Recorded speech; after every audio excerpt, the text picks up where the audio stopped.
आज अपन जा रहे थे अभी के दौर की सबसे कीमती चीज़ लेने। वो क्या है आगे व्लॉग में बताता हूँ।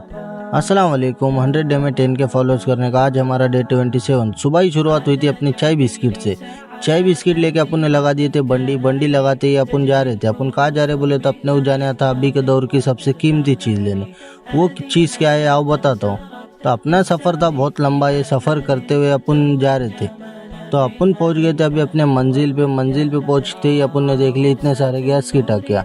तो ये सब टाकियाँ थे खाली, तो अपने को होना था भरे वाली। तो अपन ने ले ली ये वाली टाकी। ये वाली टाकी लेके अपन ने कर दिए थे अपने गाड़ी पे लोड। गाड़ी पे लोड करते ही अपन निकल गए थे। अपन कहाँ जा रहे बोले तो अपन जा रहे थे अपने घर की तरफ। घर से वापस आ गए थे अपन अपने बंडी पे। थोड़े से ही केले बचे ले थे। ये केले बेच के अपन ने निकाल लिए पारो को लेके अपन कहाँ जा रहे बोले तो अपने को छोड़ने जाना था समीर भाई को। समीर भाई को अपन कहाँ छोड़ने जा रहे बोले तो मुखेड़ के सबसे बड़े बाजार में। फिर इसी के साथ अपना व्लॉग खत्म होता है। मिलते हैं नेक्स्ट व्लॉग में। खुदा हाफिज।